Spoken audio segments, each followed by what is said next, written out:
é uma leitura a ser feita, principalmente porque o Corinthians tem jogadores da base, tem jogadores de velocidade, tem jogadores que exploram muito bem contra-ataque, que conseguem moldar um modelo de jogo, que conseguem mudar uma situação de jogo. Então, para o Fortaleza, é importante ter essa leitura e esse estudo para essa partida, porque é um jogo diferenciado, é um jogo importantíssimo, é um confronto direto na parte de cima da tabela, e a gente vai enfrentar um time que passa por um período de transição geral, não só com o treinador que está ali, que não consegue estruturar um modelo tão claro de jogo, com o elenco que se construiu agora nessa janela de transferência, mais a metade do time do Corinthians vem dessa janela, ou de jogadores que subiram agora estão sendo aproveitados. Então é um time que não tem aquele psicológico 100% garantido. O Corinthians já cedeu pontos, já perdeu vitórias como perdeu para o Internacional, aquela vitória cedeu o empate por descumprimento tático, por esse problema de ajustes. Então o Fortaleza tem que ir em cima disso, porque o Fortaleza é justamente o oposto do que o Corinthians é no momento. Fortaleza é um time que começa lá naquele início de temporada, lá no início de Brasileirão, e que agora já tem uma ideia muito consolidada, que já tem princípios muito consolidados. E isso pode ser o diferencial, é o Fortaleza trabalhar no erro do Corinthians, que é justamente essa consolidação, é trabalhar para matar o jogo e para ser efetivo, mas para isso a gente precisa de uma leitura tática e principalmente precisa de aperfeiçoamento nas escalações. A gente ainda não sabe se o Robson vai voltar para essa partida, mas a gente tem 2 desfalques que a gente sentiu muita falta diante do América Mineiro, Pikachu e Crispim, 2 pilares do nosso time, 2 jogadores importantíssimos. A gente tem que ter saídas táticas para isso, ou então, no mínimo, a gente tem que ter jogadores que compensem essa ausência. Eu estava até assistindo o Josa, tenho que ser sincero aqui, dizer que eu dei uma espiada no vídeo dele do pós-jogo, e assim, eu concordo demais com o que ele falou sobre o De Pietri. A gente tem que saber o que é que está acontecendo com esse jogador, porque é necessário a gente ver mais esse jogador, e principalmente no modelo que a gente estava enfrentando contra o América Mineiro, era um cara que poderia entrar e desequilibrar aquilo. Poderia desequilibrar aquela partida e entregar o que a gente estava precisando. E não só falando do De Pietri, mas a gente precisa desses jogadores, né? Eu acho que a gente está no momento que a gente já viu que o Bruno Melo, ele não vai encaixar tão bem naquela posição de ala. Ele pode fazer uma alternativa, pode ser um elemento surpresa, quem sabe na escalação, mas a gente tem grandes jogadores que podem servir ali nas 2 alas. Tem o Vitor Ricardo, tem o Natan, tem esses jogadores importantes. E por mais que a gente não tenha aqueles jogadores que tem uma experiência grande no profissional, mas são elementos surpresos e são jogadores que podem cumprir funções específicas. Então, acho que para esse jogo contra o Corinthians é ter uma leitura que não parte só do psicológico da equipe, como também da escalação. E tudo isso pode ser favorável para a gente sair com os 3 pontos lá da Neoquímica Arena, que vai ser importantíssimo para a gente, desde que voltamos para a Série A, não vencemos o Corinthians fora de casa. Então, é mais um tabu a ser quebrado e mais uma vitória a ser garantida, mas uma vitória extremamente estudada que vai ter que ser. Josa? Não, eu concordo inteiramente, né? Eu acho que a gente tá falando do Corinthians, o Corinthians tá jogando contra o América aqui, eu tô vendo bastante o jogo aqui. A gente tem, neste momento, a gente tem 25 minutos do primeiro tempo. O América não chegou nenhuma vez no último terço do campo. O América não, a equipe da Chapecoense. Não chegou nenhuma vez, mas é impressionante, gente. Não chegou nenhuma vez no último terço do campo, claro, não tem nenhuma finalização. E é só o Corinthians. O Corinthians com uma posse de bola absurda. O Corinthians tem mais de 70% de posse de bola nessa partida. Muito assim. Não é alguma coisa em torno de 76, 77, 78% de posse de bola. Beirando 80% de posse de bola nessa partida contra a Chapecoense, que se guarda completamente no seu campo de defesa. O que a gente percebe, contudo, é que essa Chape não consegue sair, né? Ela não consegue, por exemplo, romper essa pressão e atuar no contra-ataque. Ao mesmo tempo que a gente percebe que o Corinthians tem mais de 75% de posse de bola, em alguns momentos variando, reduzindo um pouquinho mais por aí, não sabe muito o que fazer, porque a gente tem ali uma posse de bola que é, de novo, isso, né? A gente tem visto muito isso em algumas equipes do futebol do Brasil, algumas equipes, cada vez mais, inclusive, né? A gente tem um elenco, né, que tem uma verve ofensiva, um elenco cujo alguns jogadores, né, tem uma condição de criação de jogo, sabe trabalhar muito bem a bola, então, só que essa posse de bola nas equipes, ela não é trabalhada como ideia, ela não, como não faz parte da ideia do técnico, isso tampouco é trabalhado também nos treinamentos. A gente dá para ver claramente quando a equipe não treina a posse de bola. A gente consegue ver isso no Galo, por exemplo. A gente consegue ver isso claramente. Hoje a gente está vendo no Corinthians. Aliás, neste momento, Eu até fiquei surpreso aqui, porque saiu um gol, achei que era do Corinthians, né? Porque tem outra, tem 3 TVs ali na frente. E mas não, foi no outro jogo aqui, e foi o gol do Cuiabá. Gol do Cuiabá! Para o Fortaleza, né? Fortaleza é muito importante Fortaleza essa vitória do Cuiabá, essa derrota do Bragantino. É o que eu falei no começo. Inclusive no vídeo que eu fiz hoje, eu falei inclusive de Fortaleza hoje, eu falei isso, né? Que eu não, por mais que o Bragantino seja uma equipe interessante, é uma equipe que eu acho que vai ter queda de rendimento. Como eu previa no começo, quando ela vencia muito, essa equipe vencia muito, e ela apresentou uma queda. E acho que essas coisas vão acontecer com muitas equipes. Então, o Fortaleza, por exemplo, não perdeu na rodada, né? O Fluminense perdeu também. Né? A equipe do Bragantino está perdendo, não acabou ainda, mas a gente tem quase 95 minutos de jogo. Né? E outras equipes também não conseguiram vencer. Então, até isso serve para a gente pensar o momento do Fortaleza. Agora, o Corinthians, a gente percebe que o Corinthians tem essa posse, mas não sabe o que fazer. Qual é o resultado disso? O efeito disso é que a equipe, quando ela tem uma linha defensiva muito forte ali, freando, impedindo com que o ataque gere uma condição favorável para arrematar, que algum jogador apareça no costado da zaga.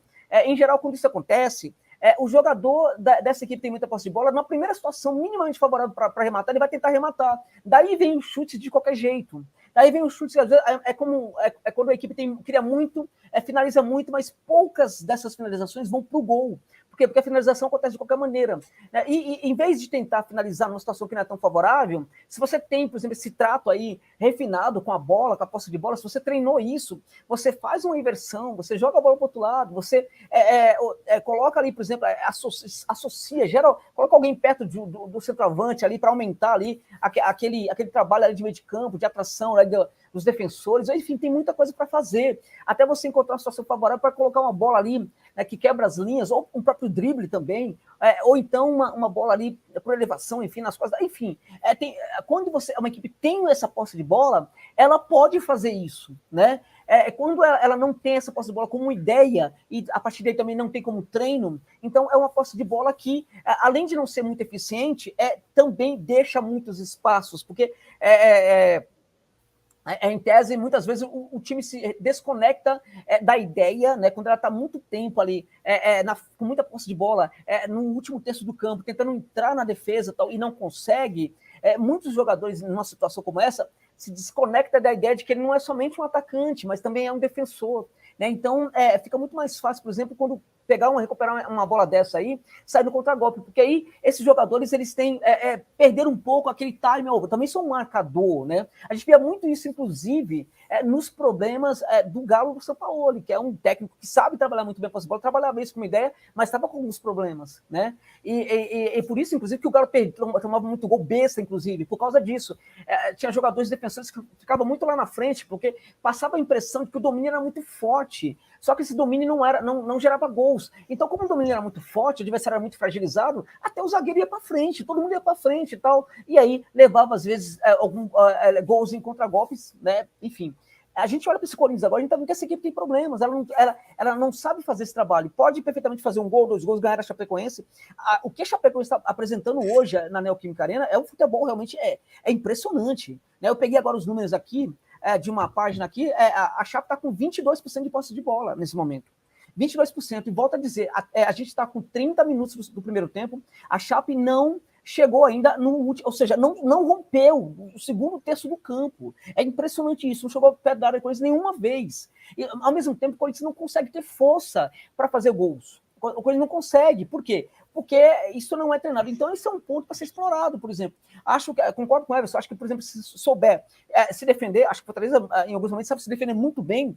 Tem um jogo aí para ferir nesse contragolpe aí, né? Vai ter muito espaço, por exemplo, para contragolpear. E eu, sinceramente, eu fico muito confortável para dizer, para mim, o Fortaleza tem condição de vencer o Corinthians, mesmo contra os seus problemas. Né? Porque o Corinthians é uma equipe que, assim como o Galo, tem jogadores muito bons, né? Mas, ao contrário do Galo, que já tem uma equipe, tem construído uma equipe cada vez mais, Coisa não tem uma equipe, Coisa tem um amontoado de jogadores ali, né? Então, dá para superar essa equipe, sim, mesmo na Neoquímica Arena. Mas, para isso, evidentemente, tem que... aí a questão do Vojvoda, que é esse técnico que a gente gosta muito, que eu gosto muito, que eu admiro muito, que hoje falei muito bem dele num vídeo que eu fiz, mas que eu acho que tem cometido alguns erros. né, com algumas insistências, por exemplo, essa questão do Oswaldo, por exemplo, o Oswaldo entrou no outro jogo, no jogo anterior, qual foi o sinal que ele deixou? Foi positivo? Então vamos insistir. Não foi positivo? Para que insistir? Então os sinais que ele deixa não são convincentes. A mesma coisa também, cara, essa coisa com insistência com o WP9, que aí eu acho que eu divido opiniões com muitos torcedores de Fortaleza que talvez gostem dele. Não é que que eu desgoste dele. O que eu acho é que ele é um jogador para situações muito específicas, e o problema é que cada vez mais para situações o mais específicas possíveis. Cada vez mais se reduz dentro de campo os espaços em que ele consegue jogar e consegue dar resultado. Então, eu acho que tem que ser assim, ao mesmo tempo que se ativa, se coloca esses jogadores para atuar, não se coloca, não dá muita cancha para um De Pietri, por exemplo, que poderia entrar, e já é um mistério, por exemplo, né? A questão, por exemplo, do prestígio e das chances que tem o Henrique, que também não está rendendo nada, né? Enquanto outros jogadores não conseguem. Aí eu coloco o De Pietri como esse jogador, mas eu acho também que está na hora de pensar alguém, tem que pegar e ver, testar algum jogador. A gente teve no último jogo um jogador aí do Sub-23 que estava no banco de reservas. Eu acho que tem que começar a colocar esses jogadores no banco de reservas e tentar experimentá-los, colocá-los para jogar para ver o que acontece. O nosso técnico, falando nosso, do Fortaleza e tal, ele não tem nenhum problema de mexer com nenhum jogador. Ele tem um controle absoluto do vestiário do Fortaleza, e isso dá para ele a condição, o direito de fazer qualquer alteração, que ninguém vai reclamar. Ele já tirou os goleiros. Aliás, uma coisa que o pessoal reclama muito, mas o goleiro, o pessoal até fala, o goleiro é uma posição, por exemplo, que você não pode mexer muito porque precisa de ritmo de jogo. Eu queria saber quem foi que falou isso. Eu queria saber qual é a ciência por trás disso, porque é uma fala que existe há muito tempo, mas eu nunca... as pessoas, de repente, nunca pararam para pensar se isso realmente é verdade mesmo. E eu, sinceramente, quando ele tira um, coloca outro, tira outro, coloca um, eu acho que não está errado. Sinceramente, eu acho que não está errado nessa prova de goleiro, não. E ele mexe também com outros jogadores, ele tira Felipe, que não está bem, e acho que merece ir para banco mesmo, e mesmo o banco não está sendo educativo para o Felipe, mas ele merece sim banco, como ele está vivendo, frequentando alguns momentos. Isso mostra como o nosso técnico tem aí um controle do vestiário. Então, em função disso, ele tem liberdade para alterar. Então, por que ele não coloca o De Pietri? Né? Será que ele não gosta do jogador? E acho que uma pergunta dessa você fica para ele. Qual é a relação? Você tem um projeto específico para o De Pietri, porque você não coloca para jogar nem em situações em que, teoricamente, o adversário deixa espaço para o tipo de jogo dele acontecer. Quando o Fortaleza não consegue fazer gol, quando os atacantes não estão funcionando, eu sinto falta de um jogador para tentar o drible. Não tem nenhum jogador do Fortaleza que faça isso ali. O David faz, né? Mas nem sempre ele faz, né? Agora, o drible do De Pietri é melhor do que o do David. No espaço bem reduzido, o De Pietri é o melhor driblador que a equipe do Fortaleza tem. Então eu sinto falta de uma maior exploração desse jogador, porque ele realmente é um talento. Ele não tem 15 anos, não tem 16 anos, ele tem já uma certa idade aí, né? Já 20 anos, 20 para 21 anos, agora eu me esqueci. E é um jogador que já atuou numa equipe, como titular de uma equipe da segunda divisão argentina, enfrentando, inclusive, adversários muito fortes, sabe? Adversários, zagueiros muito fortes, que dão pancadaria, e ele sobrevivia aquilo lá. Se destacou, e por causa disso é que chegou no Fortaleza. Então eu acho que ele precisa ser mais explorado. No jogo contra o Corinthians, com o Gil, que o Gil, o João Vitor é um zagueiraço, um dos melhores hoje atuando no Brasil. E, curiosamente, o João Vitor potencializa o jogo do Gil, faz o jogo do Gil melhorar. Não é o contrário, é o João Vitor do Corinthians que faz o Gil jogar bem, mas o Gil tá muito fraco. O Gil, no 1-1, ele perde, gente. Então, executar o drible para cima do Gil é uma condição, por exemplo, para o Fortaleza parar na frente do gol. Entende? Então, eu acho que tem que ter aí uma... E sinceramente, eu até tô achando que alguma coisa vai acontecer. A gente sabe que o Vojvoda, de vez em quando, ele faz isso, né? Quando a gente acha que ele não tá vendo o que tá acontecendo, de repente ele muda tudo e apresenta umas novidades. Esperemos que isso aconteça assim, porque a equipe tá precisando, sim, de sangue novo e de até algumas ideias novas em relação a essas alterações.